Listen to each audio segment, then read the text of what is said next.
Sejam muito bem-vindos, pessoal, a mais um vídeo. Agradeço mais uma vez vocês por estarem aqui para a gente trocar uma ideia, para a gente bater um papo.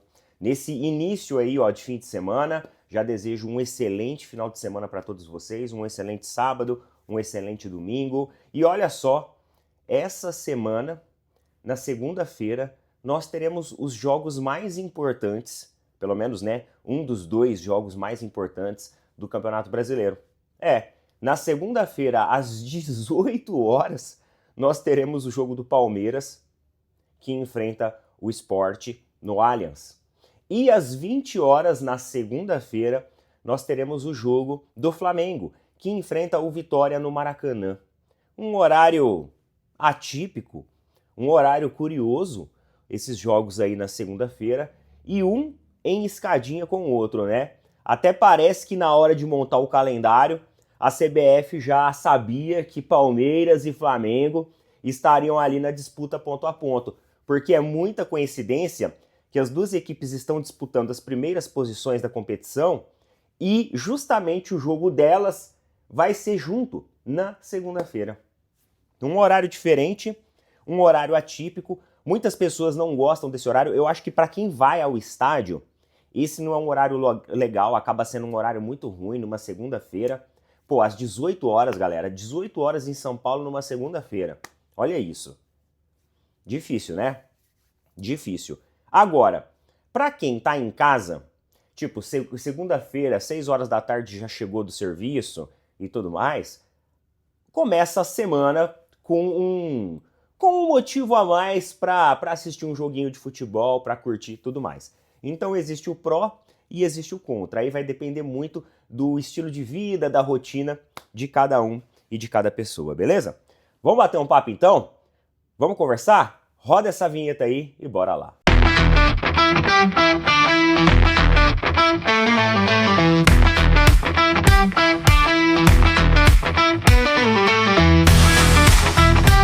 Galera, eu comecei falando sobre esse jogo na segunda-feira e assim, eu pensei assim, pô, será que eu gravei certo? Será que realmente é na segunda? Eu até abri aqui de novo para conferir e realmente, ó, é real. Na segunda-feira mesmo vai ser o jogo das duas equipes. Estou conferindo aqui agora e é isso mesmo, ó.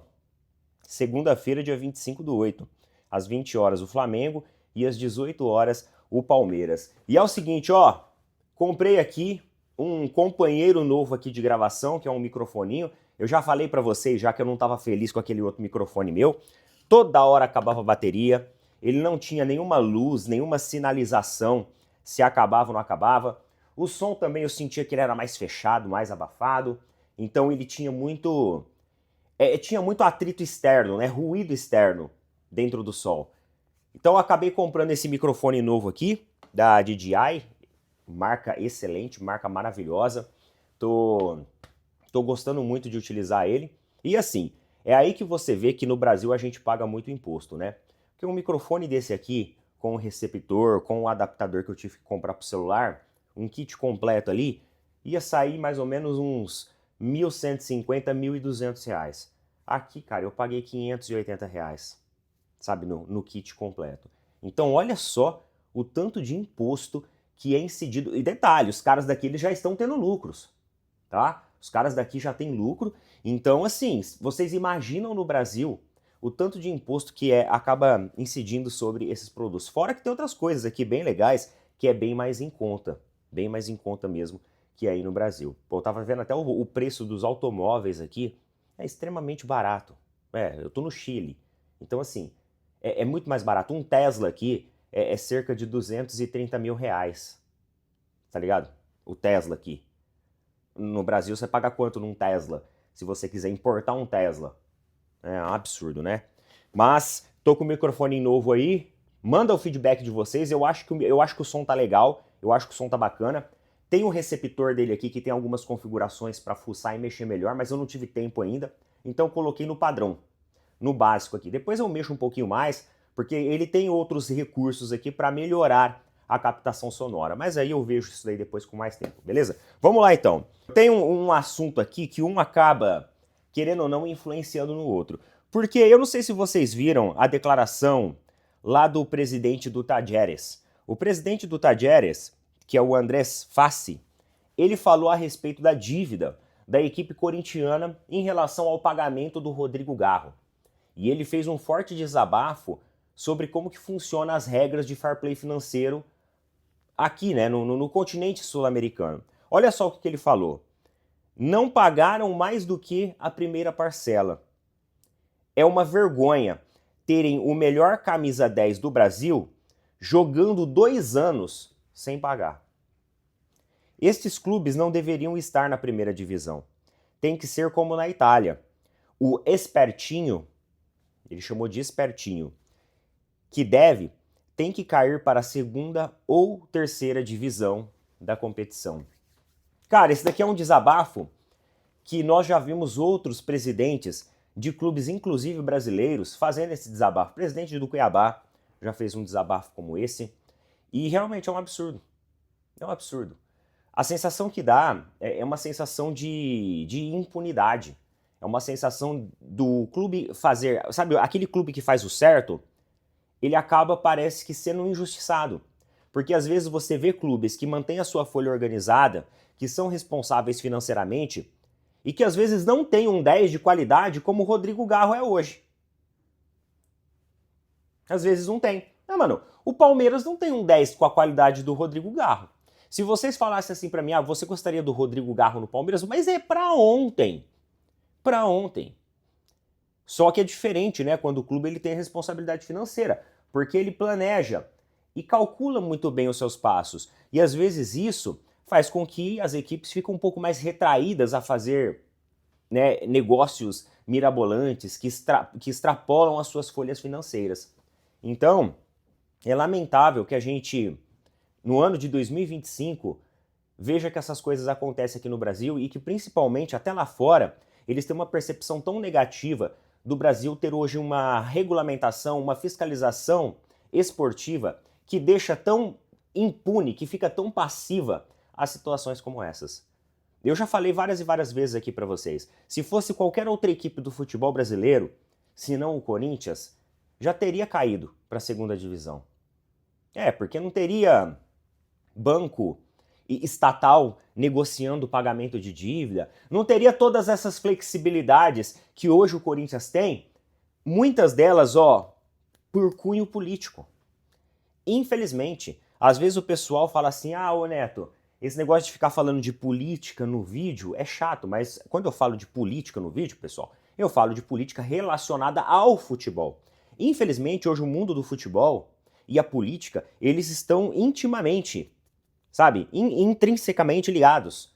E isso faz com que esse tipo de situação aqui continue ocorrendo de forma deliberada e nada acontece. Então, se você hoje é chegado do rei, se você hoje é chegado dos caras que mandam, que comandam o país, você fica impune.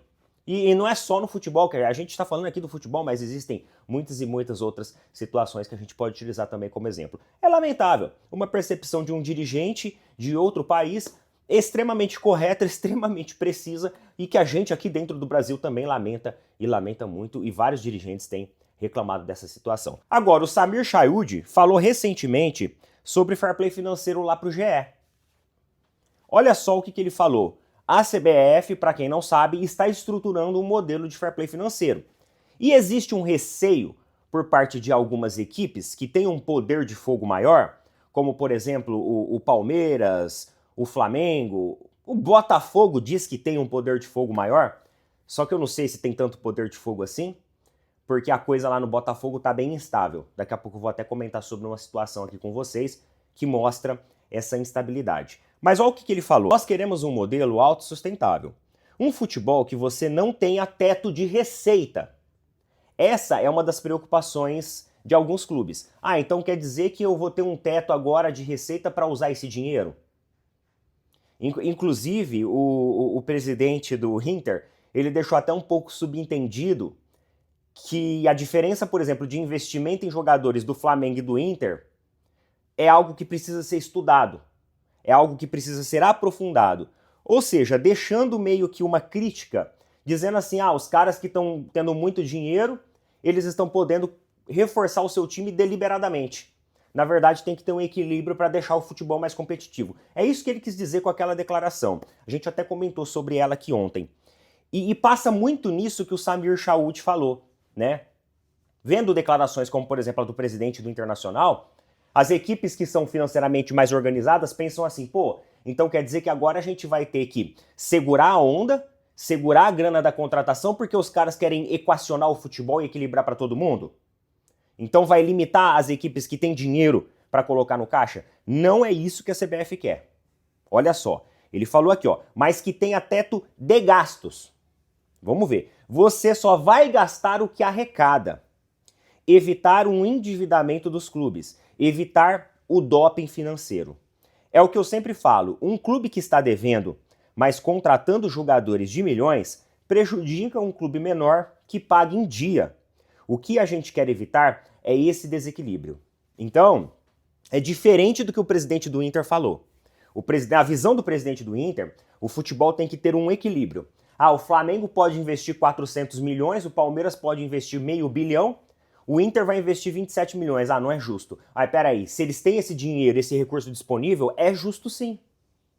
É isso que a CBF tá pregando aqui. É isso que o Samir Chauti falou aqui. E cara, assim, se realmente essa visão, essa reestruturação que o Samir Chauti quiser fazer realmente acontecer, cara, pô, ele vai brilhar como presidente da CBF. Ele vai brilhar. Se ele realmente cumprir aquilo que ele vem falando, melhorar a tecnologia na arbitragem, a reciclagem dos cursos também para árbitros, a questão do fair play financeiro, mano, ele vai brilhar como presidente. Ele vai ser um excelente presidente. Ele tem tudo para ser um excelente presidente. Ele só tem que querer, tá? Então, quando ele fala sobre isso, ó, tenha tetos de gastos. Você só vai gastar o que arrecada.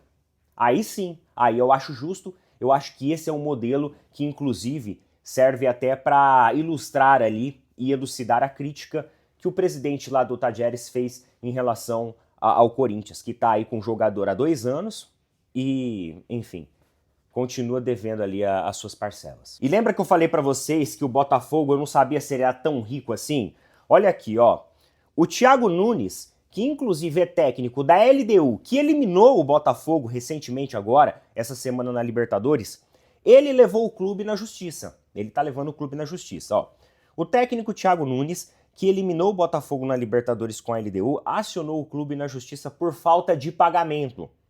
Após a demissão em abril de 2024, ou seja, do ano passado, recente, uma demissão recente, as partes haviam firmado um acordo de 2 milhões em 6 parcelas. Porém, o Botafogo quitou apenas a primeira parcela e o FGTS, alegando crise financeira. Pessoal, soma o que o Botafogo pagou pelo Montoro, pagou pelo Arthur Cabral, pagou pelo Arthur, pagou pelo Danilo. Só o Danilo, eu acho que foi mais de 20 milhões de euros. O Botafogo alegou crise financeira. Mas que crise financeira é essa? Que crise financeira é essa que permite os caras gastarem ali 300, 400 milhões em reforços? Eu não tô entendendo. Eu não tô entendendo. Eu não sei que crise financeira é essa que eles estão alegando, porque eles mesmos falam que não existe crise financeira. Então quer dizer que tem uma crise financeira no Botafogo? É isso que tem que acabar. É isso que não pode continuar. Peraí. Você demite um técnico, não paga devidamente os direitos ali, trabalhistas de rescisão, coisa que foi estabelecida em contrato, ou seja, as equipes estavam cientes de que iria ter que pagar esse valor se demitisse. E aí os caras alegam crise financeira gastando mais de 400 milhões em reforço. E apresentando um balanço financeiro que eles dizem estar super positivo. A conta não fecha, tá? Por mais que você queira... Por mais que hoje na contabilidade você tenha artimanhas para mudar balanços e apresentar cenários e perspectivas positivas, muitas vezes a matemática ela é cruel. E às vezes não dá certo de você fazer isso, né? Então, não sei. Ó, em primeira instância, a justiça condenou o clube a pagar 3,7 milhões, valor maior que o acordado inicialmente. O Glorioso recorreu na semana passada. e a sentença final deve sair até em 6 meses. É isso que acontece. Vai recorrendo, recorrendo, recorrendo, recorrendo, recorrendo, e aí os caras esquecem.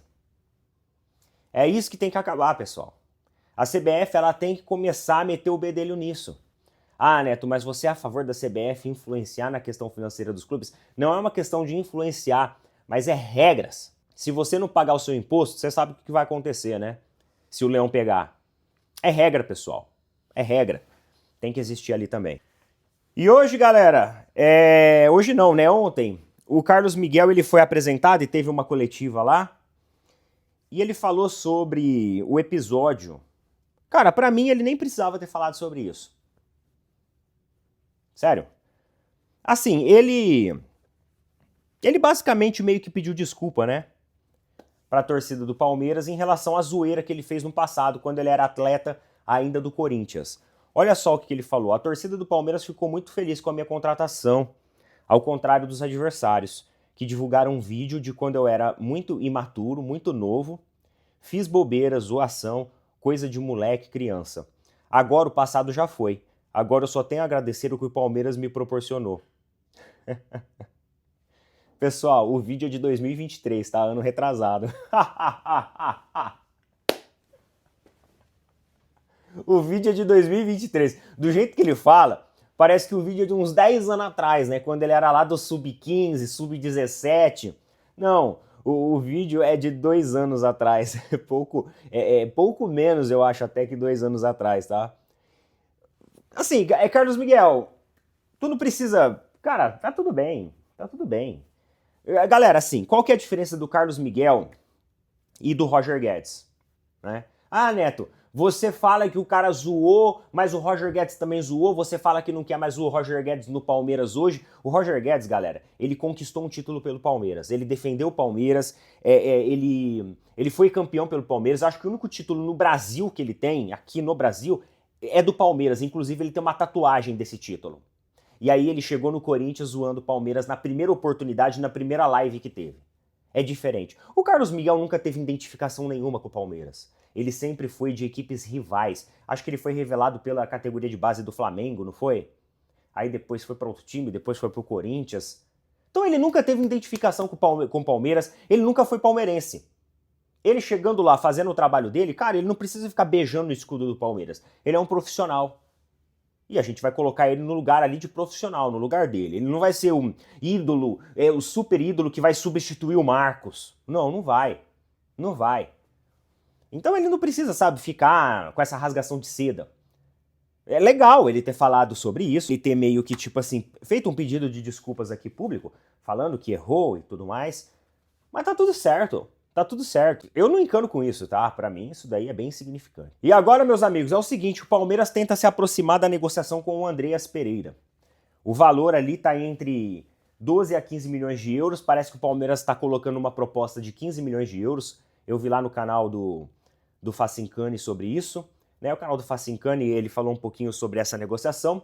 O Palmeiras crê que a proximidade com o fim do contrato do jogador e também a não utilização recorrente do jogador sejam fatores que colaboram para o Palmeiras repatriar o atleta. Atleta que antes era do Flamengo e agora ele provavelmente pode vir para o Palmeiras na próxima janela.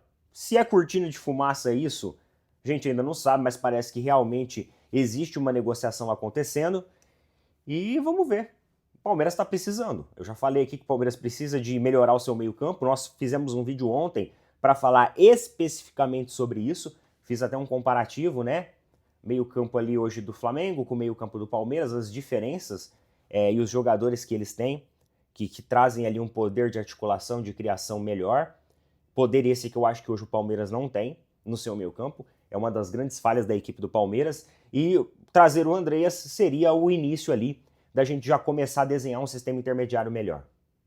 Um ótimo jogador, 29 anos de idade, um cara com experiência, e eu acho que agregaria muito. Só resta ver se realmente o atleta vai vir para o Palmeiras. Da última vez ficou meio assim, que umas pessoas falaram que o clube não quis vender, outras pessoas falaram que a identificação do atleta com o Flamengo também deixou o atleta mais receoso, mas pelo visto assim, O Andrés Pereira não vai ter mais espaço no Flamengo. Eu acho agora, com a nova diretoria aí, com a nova gestão técnica, o Andrés, ele não vai ser um cara assim que o Flamengo vai, nossa, a gente já tem jogadores lá que suprem e estão suprindo muito bem todas as necessidades. Então eu acredito que ele deve ter visto isso e falado assim, bem, fala com a galera lá, vamos ver se o Palmeiras ainda mantém a sua proposta e se ainda tem interesse na negociação, né? Porque parece que partiu dos empresários do atleta saber se o Palmeiras ainda teria interesse, beleza? Coloca nas opiniões aí, bom sábado pra todo mundo, tamo junto, abraço.